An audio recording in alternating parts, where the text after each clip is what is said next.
David, do you want to say anything about Dune? Not a lot. Alright, then I'll do it. Hit it.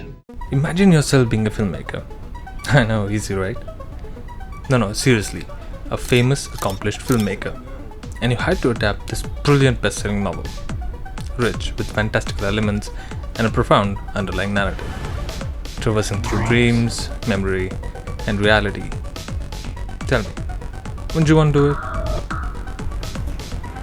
Yes. Well, there you go. He did too. David Lynch. David Lynch. David Lynch. David Lynch is widely regarded to be America's premier avant-garde filmmaker. Yes, David Lynch, who's an absolute genius, was intrigued by the idea of a Dune movie, even though he hadn't read the book, known the story, or even been interested in sci-fi. Fair warning. Mano a mano, 70 blah blah blah. This is... What? This is boring. Delete. Yet it seemed like a perfect marriage. David's visionary filmmaking was thought to lend the mystical elements of the book a unique take of his own, while also opening the doors for enormous commercial success for an epic sci-fi space adventure film as proven by the Star Wars movies. What are you talking about? Okay, alright, maybe the filmmaker wasn't after the Star Wars thing, the producer was. But you see where I'm going with this, right? Well, though, I say this because there's an awful lot of intentional, unintentional resemblance between Dune and Star Wars. May the hand of God be with you. Now, where the hell have I heard this before?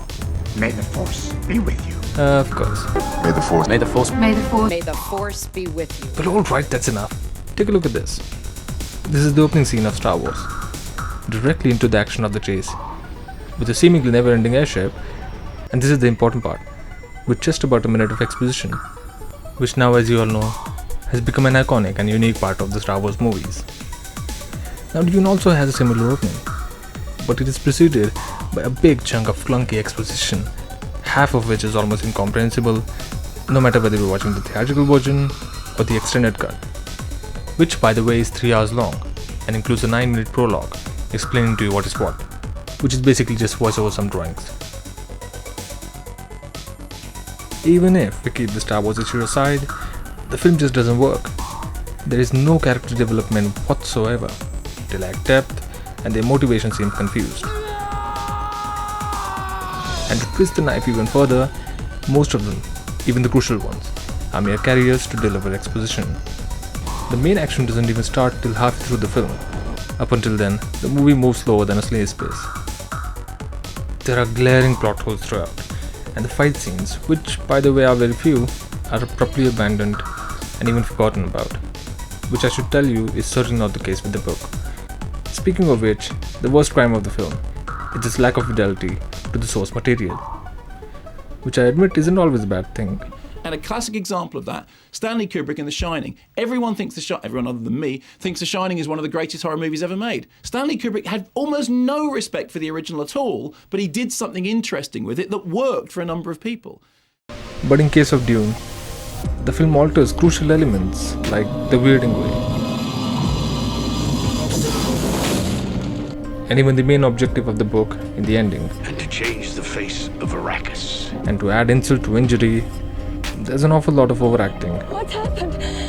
Why did it leave? And unnecessary melodramatic moments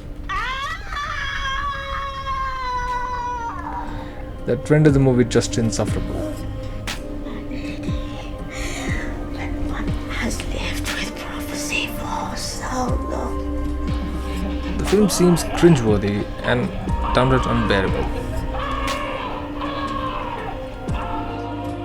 There are also some questionable choices made in the film that later proved to be quite controversial, like Baron Harkonnen's latent homosexuality, which is portrayed as a disease. Where's my doctor? This homophobic attitude was not very well received when the film came out.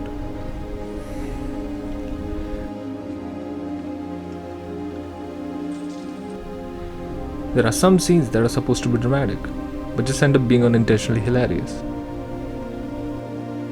I want you to squeeze and squeeze and squeeze. Give me spice. There's also this bizarre choice of repeatedly voicing over the internal monologue. Spice. pure, unrefined spice.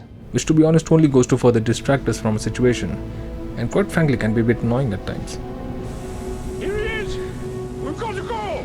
And building on that earlier point about Star Wars, Dune came out 7 years after Star Wars. Yet there's a stark distinction between the groundbreaking visual effects that were spectacular and unprecedented at the time, and the underdeveloped and quite frankly amateurish visual effects that just looks a bit... What's wrong with Gurney? That isn't to say there aren't any moments of great beauty in Dune. Freddie Francis' cinematography captures the grandiose scale of the barren settings. There's the beauty of Tears of Blood. There's the beauty of Sean Young. So beautiful. By the way, the last one won't be missed in the new one. I mean, look at her. Sorry, apologies for my misogynistic behavior, but actually there's a lot of misogyny going on in Dune. The Bene Gesserit witch must leave.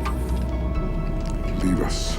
Women in this film are just to serve the men or get rescued by them. They do not have any sort of significance in the film whatsoever. How the times have changed. Look, I'm not a film critic and I won't pretend to be one. And this isn't me going on a rant about the negative things of a movie just for a bit of popularity. I hated this movie. But from the perspective of a person who loves movies, especially David Lynch's, I'm afraid Dune is a terrible disappointment. A huge failure of massive potential, considering so many incredible filmmakers were attached to the project. I was attracted to Dune because it was beyond what I'd done on Alien, which was kind of hardcore, kind of horror film. And Dune would be a step very strongly, very, very strongly in the direction of Star Wars.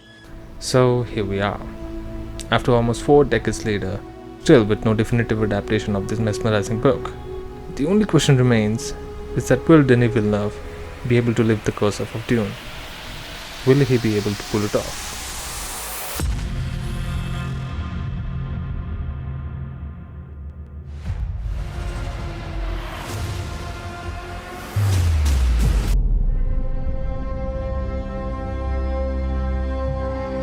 Yeah, I'll be alright. Hi. Good. Hi. Hecker good. Hi. So good. Spotter control. There's no sign of the carryall. It isn't answering. I think they've got our carryall. Ordered by whom? But sire, we can't leave all this spice. Damn the spice.